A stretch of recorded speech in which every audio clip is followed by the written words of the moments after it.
नमस्कार साथियों, WRPC के एक और वेबिनार में जो कि राइट टू एजुकेशन एक्ट का पार्ट 2 है। इसके अंदर हम एक दूसरे के सामने मुखातिब हैं और आज जो हम डिस्कशन करेंगे वो right to education act part 2 के बारे में। जैसा कि मैंने आपको बताया था कल पार्ट 2 में आधा एक्ट हमने डिस्कस कर लिया।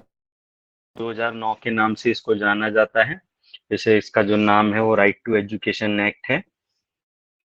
तो आगे डिस्कस करते हैं। ये भी हमारा कंप्लीट हो गया था कल कि टीचर्स और स्टूडेंट्स के बीच में कैसे रेशियो रहेगा। तो जो रेशियो रहेगा वो 60 बच्चों पे 2 टीचर्स होंगे, 61 से 90 पे 3 टीचर्स होंगे, और यदि बच्चे 91 से 120 हैं स्टूडेंट्स क्लास में, सॉरी स्कूल में, तो वहां पे टीचर्स 4 होंगे। और यदि 150 से ज्यादा हैं तो 4 प्लस एक हेड टीचर होंगे। उसके बाद ये हमने मैंडेटरी बताया था कि ये मैंडेटरी प्रोविजंस हैं राइट टू एजुकेशन के, कि वहाँ पे toilets, kitchen, mid day meal, playground, drinking water mandatory है, वहाँ पर होना चाहिए।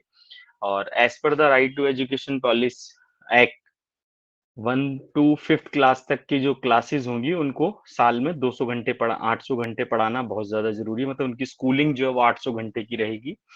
और 6 to 8th क्लास के जो बच्चे हैं उनकी स्कूलिंग 1000 घंटे की रहेगी। और जैसे कि हमने कल भी डिस्कस किया था कि ऐसा नहीं है कि 1000 घंटे का मतलब तो फिर पूरे दिन बच्चों को 24 घंटे पढ़ाया जाएगा, ऐसा नहीं है। यहाँ पर क्या होता है कि 1 to 5th तक के जो बच्चे हैं उनको हम 200 दिन पढ़ाएंगे कम से कम साल में। उनकी जो स्कूलिंग होगी, जो क्लासेस होगी, वो 200 दिन के लिए जरूर से लगेगी। और 6 to 8 तक की 220 घंटे के लिए लगेगी। लाइब्रेरी होगी। लाइब्रेरी का मीनिंग मैंने भी बताया था। जैसे कि लाइब्रेरी का मतलब सिर्फ ये नहीं है कि बुक की रखी, मतलब एक खाली कमरे के बाहर आपने लाइब्रेरी लिख दिया और वो लाइब्रेरी होगी, नहीं। उसके अंदर बुक्स, मैगजीन्स, प्ले के बच्चों की जो स्टोरी बुक्स हैं ये होना मैंडेटरी है, अदरवाइज उसका कोई फायदा नहीं है। और इसके बाद ये एक्ट ये कहता है कि जो बच्चे स्कूल में नहीं हैं, जो बच्चे स्कूल के अंदर नहीं पढ़ने जाते हैं, उन बच्चों को प्रोत्साहन, उनको मोटिवेट किया जाएगा, उनके पेरेंट्स को मोटिवेट किया जाएगा। तो ये प्रोविजन भी इसके अंदर रखा गया कि जो बच्चे स्कूल में नहीं पढ़ रहे हैं 6 से 14 साल की उम्र के, उनको मोटिवेट किया है, इंकरेज किया जाए ताकि वो स्कूल के अंदर आके एडमिशन लें और अपनी पढ़ाई आगे कंटिन्यू करें।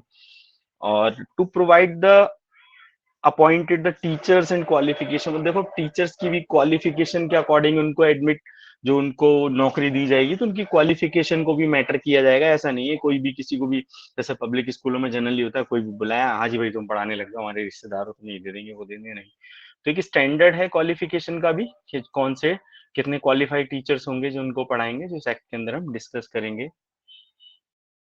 अच्छा, टू ये भी है एक्ट, ये भी कहता है इंश्योर करना फेयर। देखो जैसे हम अपने अगर स्कूल की बात करें, हमारे स्कूलिंग के टाइम पे, हमारे पेरेंट्स के स्कूलिंग के टाइम पे, स्कूल में टीचर का ना बड़ा डर हुआ करता था। लगता था अगर होमवर्क नहीं किया तो आज वो पीटेंगे, और आज या फिर पनिशमेंट मिलेगी, चाहे वो फिजिकल पनिशमेंट हो या मेंटल, कैसी भी हो सकती थी।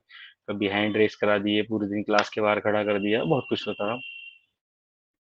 तो इस डर को खत्म किया जाएगा बच्चों के अंदर, कि वो डरे ना। क्योंकि कई बच्चे तो ऐसे ही कि डर गए, मैं स्कूल ही नहीं जाऊंगा, टीचर मारेंगे, ये होगा वो होगा। तो फियर को खत्म करा जाएगा। इसके बाद आगे आता है टीचर्स, जो रिस्ट्रिक्शंस लगाई गई बेसिकली इस एक्ट के द्वारा हमारी जो एजुकेशन, जो प्रीवियस एजुकेशन पॉलिसी और जो सिस्टम है उसके ऊपर स्टॉप किया गया फिजिकल पनिशमेंट से बच्चों को। मतलब कोई भी टीचर किसी भी बच्चे को फिजिकली पनिश नहीं कर सकता है, उसको मार नहीं सकता है, पीट नहीं सकता है। जैसे स्टिक से चांटा मार दिया करते थे स्कूल्स में, तो वो आप नहीं कर सकते हो। मेंटल हैरेस नहीं कर सकते हम उसको, मेंटली प्रेशर नहीं दे सकते, हैरेस नहीं कर सकते हैं, वो भी इसके अंदर प्रोहाइबिटेड किया गया है। इंटरव्यू चिल्ड्रन एंड पेरेंट्स का, जैसा आप जानते हैं कि पहले क्या होता था, पब्लिक स्कूल में एडमिशन लेने के लिए आपके पेरेंट्स का इंटरव्यू लिया जाता था।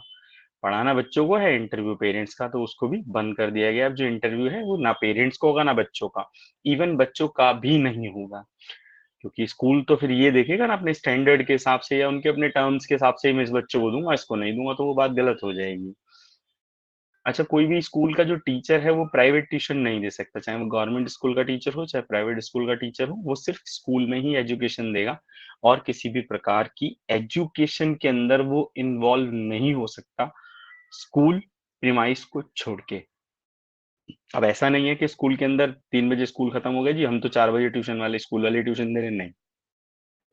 तो आप स्कूल का प्राइवेट जो स्कूल का जो टीचर है वो कभी किसी को प्राइवेट ट्यूशन नहीं दे सकता।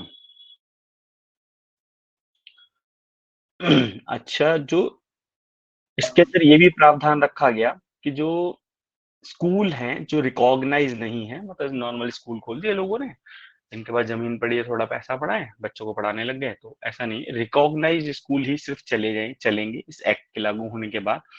और यदि कोई अनऑथराइज या अनरिकॉग्नाइज स्कूल चलाया जाता है तो उसके ऊपर 10,000 मतलब 10,000 रुपए प्रतिदिन के हिसाब से जुर्माना लगाया जाएगा। ये इस एक्ट के अंदर प्रावधान रखा गया है।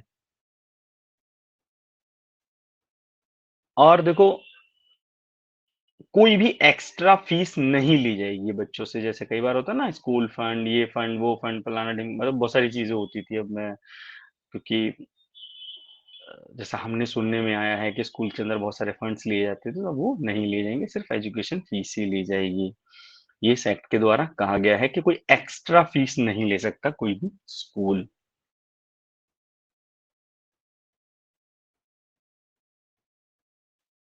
देखिए, इसके अंदर आगे जो प्रोविजन है, जो significance of right to education act के हैं, तो उनके अंदर मतलब कि क्या क्या एक्स्ट्रा में कराया जाएगा, बच्चों को कैसे उनकी एक्टिविटीज को, उनकी एजुकेशन को सुधारा जाए, उनको कैसे इम्प्रूव किया जाए, एजुकेशन क्वालिटी जो है उसको कैसे बिल्ड किया जाए, ताकि हमारा सिस्टम अच्छा हो, हमारा देश डेवलप करे। तो उसके अंदर क्या करेंगे, एक्स्ट्रा करिकुलम एक्टिविटीज कराई जाएंगी एजुकेशन से रिलेटेड। देखो, जैसे एक एग्जाम्पल के थ्रू हम ये चीज समझते हैं। पहले क्या होता था, सिर्फ बुक्स में पढ़ा, एक चैप्टर है उसको पढ़ा दिया जाएगा, टीचर समझाएंगे, दैट्स ऑल, काम खत्म। नहीं, अब क्या है, एक साइंटिफिक तरीके से भी एजुकेशन के पार्ट को इम्प्रूव किया गया है। अब इसका हम छोटा सा एग्जांपल लेते हैं। जैसे सपोज करिए 3 बच्चों को टीचर ने खड़ा किया स्कूल में, एक बच्चे को सन की ड्रेस पहनाई, एक बच्चे को सूखे पेड़ की ड्रेस पहनाई और एक बच्चे को ग्रीन पेड़ की ड्रेस पहनाई। तो उससे उसको, ये बच्चे को, ये मतलब हमारी जो क्लासरूम के अंदर जो क्लास हो रही थी, जो टीचर का जो मोटिव था इस एक्टिविटी के थ्रू बच्चों को ये बताना था कि जिस पेड़ के ऊपर सनलाइट पड़ेगी, मतलब सूर्य की रोशनी पड़ेगी, वो तेज ज्यादा डेवलप होगा, वो ग्रीन रहेगा, वो ज्यादा एनर्जी, ऊर्जा प्राप्त भी करेगा और ऊर्जा देगा भी। वो डेवलप बहुत अच्छे तरीके से, चाहे फ्रूट्स या फिर उसकी वुडन लकड़ी जिसे हम कहते हैं, ये सब चीज, फूल पत्ती उसकी सब बढ़ेंगी।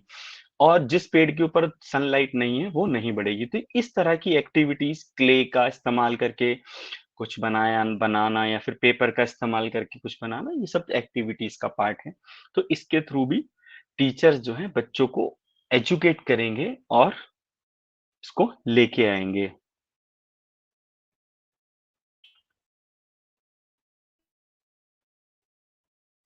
देखिए,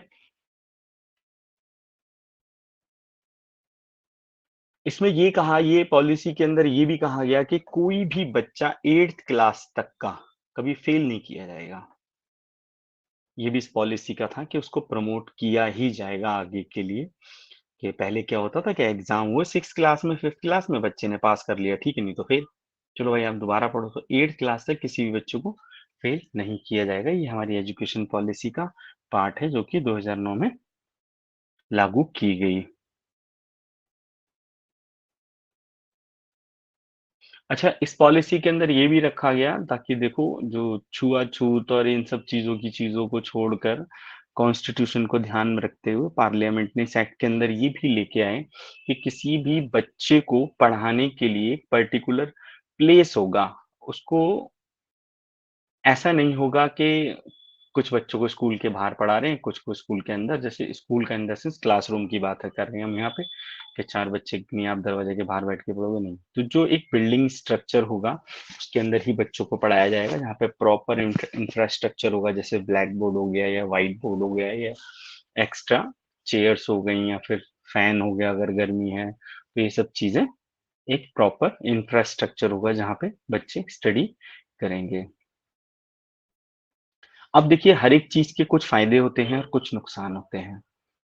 तो इसके बाद हम नुकसानों पे चर्चा करते हैं, जो हमारा आज का आखिरी टॉपिक रहेगा, मतलब इस टॉपिक का आखिरी पार्ट रहेगा। और वो ये कि इस एक्ट के क्या-क्या नुकसान हैं, तो इनमें से कुछ के बारे में हम चर्चा करेंगे। इस पूरे एक्ट के अंदर क्वालिटी एजुकेशन के बारे में पार्लियामेंट ने कहीं भी कुछ नहीं कहा है, कि किस क्वालिटी की एजुकेशन, देखो एजुकेशन होगी, कैसी होगी इस बारे में नहीं कहा गया। ये तो कहा एक्स्ट्रा करिकुलम एक्टिविटीज़ होंगी, बच्चों की एजुकेशन को डेवलप किया जाएगा, लेकिन किस प्रकार की एजुकेशन होगी? कौन से सब्जेक्ट्स पढ़ाए जाएँगे, किस रिलेटेड सब्जेक्ट्स पढ़ाए जाएँगे, तो ये सब चीज़ें इसके अंदर मेंशन नहीं है। देखो इस एक्ट के लागू के होने के बाद भी, जैसा मैंने अभी आपको बताया कि इस एक्ट के लागू होने के बाद कोई भी अनरिकॉग्नाइज्ड स्कूल नहीं चलाया जाएगा, लेकिन उसके बावजूद भी कुछ मिली-भगत के साथ में, जैसा हमारे संज्ञान में आया है और हमने देखा है, कई अनरिकॉग्नाइज्ड स्कूल अभी भी चलाए जा रहे हैं, ठीक है? अच्छा, जो एजुकेशन, ये जो हमारा right right to education act जो कहता है, वो 6 से 16 साल, सॉरी 6 से 14 साल तक के बाद बच्चे के बारे में कहता है। और अगर हम एक्सेप्शन को जोड़ लें, जो हैंडीकैप को मिला के, तो 6 से 18 के बारे में कहता है। लेकिन वो 6 साल से पहले के बच्चे का क्या होगा, इस बारे में एक्ट का कोई कहना नहीं है। मतलब कि ये एक्ट सिर्फ यही है कि जब तक बच्चा अगर 5 साल 11 महीने 9 दिन का भी है, तो बच्चा स्कूल नहीं जाएगा? नहीं। 6 साल तक तो आंगनवाड़ी भी है, और भी कितनी सारी एक्टिविटीज़ होती हैं स्कूल्स में, प्ले स्कूल्स होते हैं, बहुत सारे होते हैं। तो इस एक्ट के अंदर इसके बारे में चर्चा नहीं की गई है, इसको पार्ट नहीं बनाया गया है, ये भी इसका एक डिसएडवांटेज है। देखिए, ये जो 25% जो मैंने बताया था कि रिज़र्वेशन है, कि उन स्टूडेंट्स को जो एससी, एसटी या इकोनॉमिकल वीकर सेक्शन से हैं, उनको लेना स्कूल के अंदर मैंडेटरी है, प्राइवेट स्कूल के अंदर। इसके बावजूद भी एक नॉर्मल सर्वे से ये बात निकल के आई है सामने, कि 2 से 5% स्कूल में ये सीटें फुलफिल हो ही नहीं पाती। ये भी एक बहुत बड़ा गैप रहा, कि पॉलिसी बना तो गई, पॉलिसी या कानून बन तो गया, लेकिन वो लागू नहीं हो पाया। उसके बाद जब हमने, हमारी गवर्नमेंट ने या फिर काफ़ी सारे एनजीओ जैसे काम करते हैं, तो उनकी रिपोर्ट बनी, तो उसके अंदर ये भी आया कि अभी भी हमारे हिंदुस्तान के अंदर 60 लाख 41 हज़ार लोग, बच्चे जो हैं, जो कि 6 से 14 साल की उम्र के बीच के हैं, उनको अभी तक वो वंचित हैं अपनी एजुकेशन से। मतलब उनको हम एडमिशन कराने में स्कूल में और स्कूल तक ले जाने में सक्षम नहीं रह पाए हैं। तो ये भी एक बहुत बड़ा डिसएडवांटेज रहा कि कानून बना दिया गया, लेकिन वो पूरी तरीके से लागू नहीं हो पाया। अब देखिए, ये भी एक इस एक्ट का डिसएडवांटेज रहा, कि जब बच्चे 8th क्लास तक फेल ही नहीं किए जाएँगे, तो बच्चों का ब्रेन, उनका माइंड कैसा मेकअप हुआ? मैं तो फेल होना ही नहीं, मुझे पढ़ने की क्या ज़रूरत है ना? तो ये भी एक इसका नुकसान रहा है इस एक्ट का। देखिए ठीक है, आप प्रमोट करोगे, आई एग्री, लेकिन उसके पीछे, ये मेरा पर्सनल ओपिनियन है, कि उसके साथ-साथ गवर्नमेंट को कुछ ऐसा भी रखना चाहिए था, जिससे कि बच्चे पढ़ें, एक सिलेबस हो। अगर वो सिलेबस कंप्लीट नहीं होगा, तो बच्चे को, ठीक है, आप बच्चे को रोक नहीं सकते, लेकिन वो टीचर्स की ज़िम्मेदारी है कि उस सिलेबस को पूरा कराया जाए, बच्चे को पढ़ाया जाए। अदरवाइज़ जब बच्चा 8th क्लास कंप्लीट करेगा, तो उसके पास क्या होगा? नथिंग। जो सिंसियर हैं, जिनके पेरेंट्स सिंसियर हैं, जो बच्चे पढ़ने में सिंसियर हैं, वो तो पढ़ जाएँगे, और जो नहीं है, जो खेल-कूद में लगे रहते हैं, फिर और ध्यान नहीं देते पढ़ाई-लिखाई के ऊपर, उनके साथ क्या होगा? वो फिर जब 9th में आएँगे, तो फिर फेल होना शुरू हो जाएँगे, क्योंकि उन्होंने पढ़ा ही नहीं, उनका बेस ही मजबूत नहीं हुआ। तो बेसिक स्ट्रक्चर के ऊपर गवर्नमेंट ने ये तो कहा कि हम डेवलप करेंगे, कैसे करेंगे? लेकिन कोई स्टैंडर्ड पॉलिसी इस एक्ट के अंदर नहीं बनाई गई है। अच्छा, टीचर्स के बारे में देखिए, ये तो कहा गया कि हम एजुकेटेड टीचर्स लेंगे, लेकिन जैसा कि हम सभी जानते हैं, देश इंटरनेट का देश है। इस समय जो समय चल रहा है, इंटरनेट का समय चल रहा है, और इंटरनेट के समय में आप और हम, अब आप देख रहे होंगे कि आप पता नहीं कहाँ बैठे हो, मैं पता नहीं कहाँ बैठा हूँ, लेकिन हम सब एक साथ कनेक्ट हैं। ये इंटरनेट और डिजिटल होने की ही वजह से हम आज एक जगह ना होकर भी एक जगह हैं। तो इसके ऊपर भी कि टीचर्स को डिजिटल एजुकेशन की तरफ कैसे लेके जाना है, उनकी ट्रेनिंग्स कैसे होंगी, उनको कैसे पढ़ाया जाएगा या कैसे इम्प्रूव किया जाएगा, इन सब के बारे में भी ये एक्ट बिल्कुल साइलेंट है। तो साथियों, मैं आशा करता हूँ कि जो जानकारी हमने आज साझा करी है, डिस्कस करी है, ये आप सभी लोगों को समझ आई होगी। और यदि आपको इसके साथ ही कोई प्रश्न है, कोई सवाल है, तो प्लीज आप मुझे बताएं, और आज हम इस सवाल को, अब सवालों पे चर्चा करते हैं अपनी। जी, बताएं।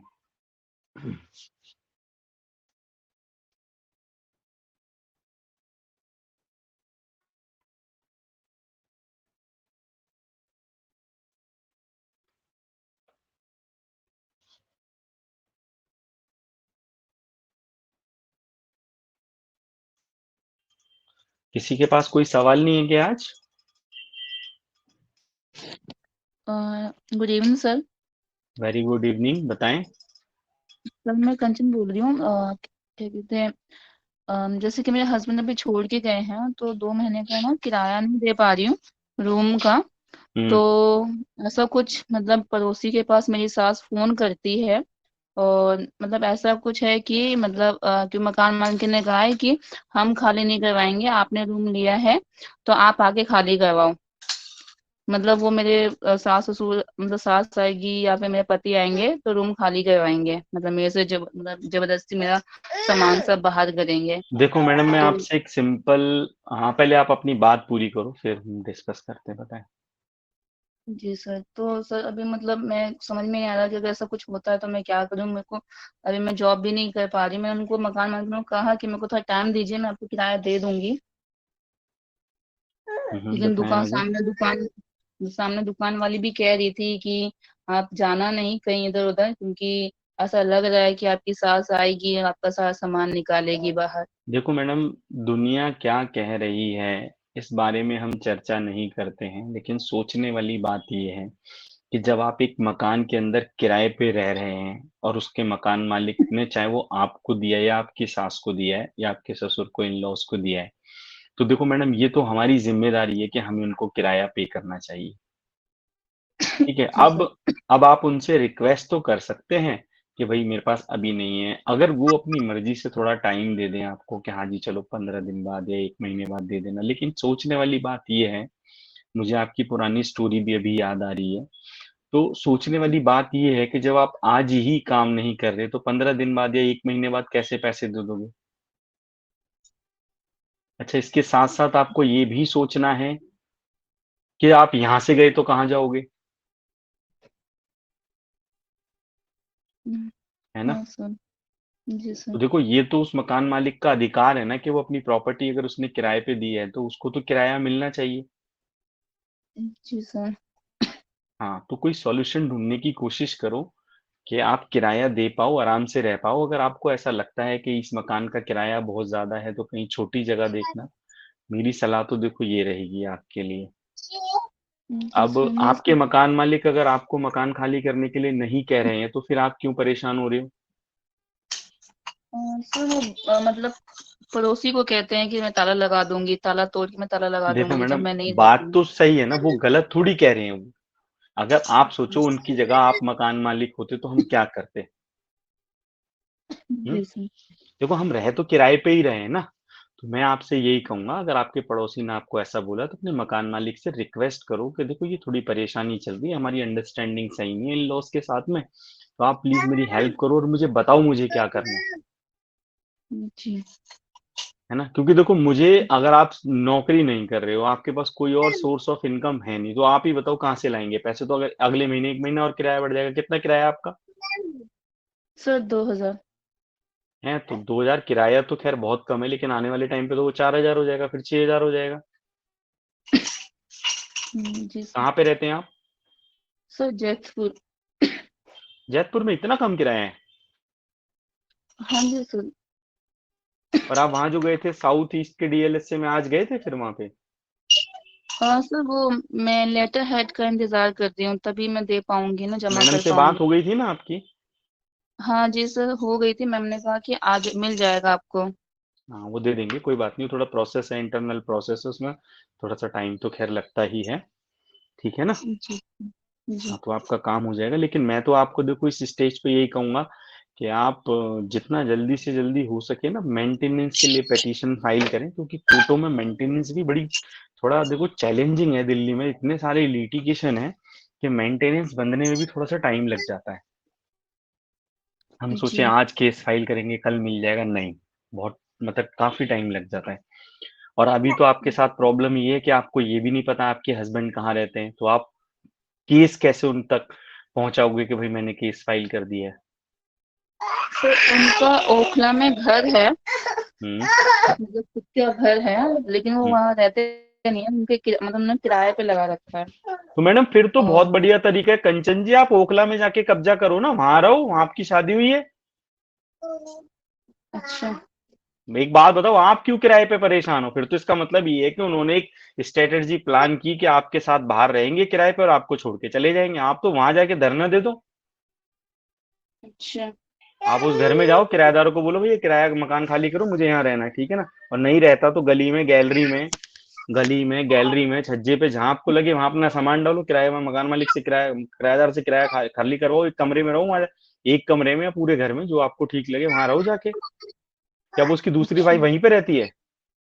नहीं सर, वो भी किराए पर रहती है। तो मैडम आपको वहां मतलब जाके अपनी रहना चाहिए, सासू। वो आपका हक है, वो तो आपके ससुर का है ना वो। हाँ जी सर। खरीदा हुआ है या फिर वो आपके ससुर को पीछे से मिला था उनके पिताजी से? नहीं सर, ये जुगी है उनकी। अच्छा, उसका कितना किराया मिलता होगा उन्हें? शायद 3 साढ़े 3 हजार रुपये मिलता है। हाँ तो वो देखो मेरे हिसाब से तो वही ठीक रहेगा, क्या आप क्यों किराए के चक्कर में, जब आपके पास अपनी झुग्गी है तो, झुग्गी कह लो घर कह लो, ठीक है ना, जो भी है, तो आप वहां जाके रहो, कम से कम ये तो परेशानी खत्म हो जाएगी आपके सर से, है ना? जी कि आप सर। रहेंगे कहाँ, और फिर कुछ ढूंढो और वो केस फाइल करो जो मैंने आपको उस दिन सलाह दी थी, ठीक है? जी सर। और पुलिस में कंप्लेंट फाइल करनी शुरू कर दो, आप जहाँ रह रहे हो वहां जयपुर के थाने में कंप्लेंट फाइल करो, जी मैं ऐसे ऐसे यहाँ पे रहती हूँ, मेरा सास ससुर और मेरे पिताजी मतलब मेरे ससुर और मेरे पति और किसी षड्यंत्र के तहत वो हमें यहाँ से छोड़ के चले गए हैं। अब सब चीजें लिख के दो वहां पे, और ना तो खाने को पैसे हैं ना मेरे पास पीने को पैसे हैं। अच्छा, तो मैं ये सब चीजें, थाने में जाते मैं कंप्लेन कर दूंगी इस चीज के लिए। थाने का मतलब वुमेन सेल में जाएगी आपकी कंप्लेंट, ये घरेलू अच्छा हिंसा का वुमेन सेल। मैटर है, ठीक है ना? अच्छा तो उस हिसाब से काम होगा, ठीक है? अच्छा। जी। जी हमारे किसी और साथी का कोई सवाल तो बताएं प्लीज।